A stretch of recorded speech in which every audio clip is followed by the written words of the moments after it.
ನಿಮ್ಮ ಹೋರಾಟವನ್ನು ಅವ್ರು ಫಾಲೋ ಮಾಡ್ತಾ ಇದ್ದಾರೆ ಈಗ ನಿಮ್ಮ ಇನ್ನೊಂದು ಟೀಮ್ ಅದು ನೀವು ಬರ್ರಿ ನಾ ಹೇಳೋದಲ್ಲ ಸರ್. ಈಗ ನಾಳೆ ಅಧಿವೇಶನದಾಗ ಯಾವುದ್ರ ಬಗ್ಗೆ ಚರ್ಚೆ ಜಾಸ್ತಿ ಮಾಡಿ? ನಾಳೆ ಅಧಿವೇಶನದಾಗ ವಕಫ್ ಚರ್ಚೆ ಮಾಡ್ತೀವಿ. ನಂತರ ನಮ್ಮ ಮೀಸಲಾತಿ ಏನು ಪಂಚಮಸಾಲಿ ಉಳಿದ ಎಲ್ಲರಿಗೂ 2A ಅಥವಾ 2D ಕೊಡಬೇಕನ್ನೋಂಥದ್ದು, ಅದ್ರ ಜೊತೆಗೆ ಕುರುಬ ಸಮಾಜಕ್ಕೆ STL ಸೇರಿಸ್ಬೇಕನ್ನೋಂಥ ಚರ್ಚೆ ಮಾಡ್ತೀವಿ. ಅಲ್ಲಿಂದ ಕೃಷ್ಣಾ ಮೇಲ್ದಂಡೆ ಯೋಜನೆ ಏನಿವತ್ತು ಸುಮಾರು 1.5 ಲಕ್ಷ ಕೋಟಿ ರೂಪಾಯಿ ಬೇಕಾಗಿದೆ. ನಾನು ಮೊದಲು ನಮ್ಮ ಸ್ಪೀಕರ್ಗೆ ಪತ್ರ ಬರೆದಿದ್ದೇನೆ. ಮೊದಲ ದಿವಸನೇ ಉತ್ತರ ಕರ್ನಾಟಕದ ಬಗ್ಗೆ ಚರ್ಚೆ ಆಗಬೇಕು. ಪ್ರತಿ ಸಲ ವ್ಯವಸ್ಥಿತವಾಗಿ ವಿಧಾನಮಂಡಲದಲ್ಲಿ ಉತ್ತರ ಕರ್ನಾಟಕವನ್ನು ಕೊನೆಗಿಡ್ತಾರೆ.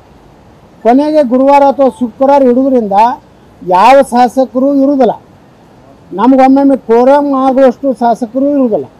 ಆದ್ದರಿಂದ ಉತ್ತರ ಕರ್ನಾಟಕದ ಬಗ್ಗೆ ಕೇವಲ ಒಂದು ರೀತಿ ನಾಮಕೆ ಚರ್ಚೆ ಆಗ್ತಾಯಿದೆ. ಅದಕ್ಕೆ ನಾನು ಸ್ಪೀಕರ್ ಪತ್ರ ಬರೆದಿದ್ದೇನೆ. 9ನೇ ತಾರೀಕಿಗೆ ಏನು ಸದನ ಪ್ರಾರಂಭ ಆಗ್ತದೆ ಅವತ್ತಿನಿಂದ ಉತ್ತರ ಕರ್ನಾಟಕದ ಚರ್ಚೆ ಮೊದಲಾಗಬೇಕು. ಅಲ್ಲಿಂದ ಬೇರೆ ಬೇರೆ ಚರ್ಚೆ ತಗೋರಿರ್ತದೆ. 10ನೇ ತಾರೀಕಿನ ಹಾಂ ಮಾಡ್ತೀವಿ, ಹೋರಾಟ ಮಾಡ್ತೀವಿ. ನಮ್ಮ ಗುರುಗಳು ಈಗಾಗಲೇ ನಮಗೆಲ್ಲ ಕರೆ ಕೊಟ್ಟಾರೆ. ನಾಳೆ ಮತ್ತೆ ನಾವು ಬೆಳಗಾವಿಯಲ್ಲಿ ಸಭೆ ಸೇರ್ತಾ ಇದ್ವಿ ಮಧ್ಯಾಹ್ನ 3 ಗಂಟೆಗೆ.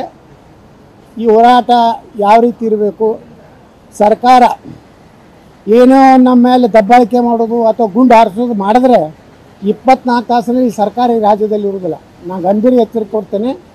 ಮತ್ತು ಯಾರು ಕಾಂಗ್ರೆಸ್ನಲ್ಲಿ ನಮ್ಮ ಸಮಾಜದವರು ಶಾಸಕರಿದ್ದಾರೆ ಅವರ ಅಗ್ನಿ ಪರೀಕ್ಷೆ ಇದೆ. ಅವರೇನಾದರೂ ನಾನು ವಿಧಾನಸಭೆಯಲ್ಲಿ ಪ್ರಸ್ತಾಪ ಮಾಡಿದಾಗ ಬೆಂಬಲ ಕೊಡದೇ ಇದ್ದರೆ, ಪ್ರತಿಭಟನೆಯಲ್ಲಿ ಭಾಗವಹಿಸ್ತಿದ್ದರೆ ಅವರ ಸಮಾಜದ ಮುಂದೆ ಚುನಾವಣೆಗೆ ಬರಲೇಬೇಕಾಗ್ತದೆ. ಅವಾಗ ಜನ ಉತ್ತರ ಕೊಡ್ತಾರೆ. ಅವರು ಕೆಲವೊಂದು ಲಿಂಗಾಯತ್ ಮಠಾಧೀಶರು ಲಿಂಗಾಯತ್ ವಿರೋಧಿ ಅನ್ನೋದನ್ನ ಯಾರಿಗಿರಿ ನನ್ನ ಹೆಸರು ಏನೈತ್ರಿ? ನನ್ನ ಹೆಸರು ಏನೈತಿ? ಎಷ್ಟು ಈ ಆಕ್ರೋಶ ವ್ಯಕ್ತಪಡಿಸ್ಯಾರ, ಎಷ್ಟು ಆಕ್ರೋಶ ಹಾಕ್ಯಾರಿ ಅವರು? ಯಾರು ವಿಭೂತಿ ತಯಾರು ಮಾಡ್ತಾರೇನ್ರಿ ಅವರು? ಹಾಂ, ದೊಡ್ಡ ದೊಡ್ಡ ಮೆಡಿಕಲ್ ಕಾಲೇಜ್ ಕಟ್ಟ್ಯಾರಪ್ಪ. 1,000 ಎಕರೆ ಕಟ್ಟೋದು ಅಂತ ಯಾವ ಕರ್ನಾಟಕದಾಗ ಅದ? ನನ್ನ ಒಬ್ಬರೇ ರಾಜಕಾರಣಿ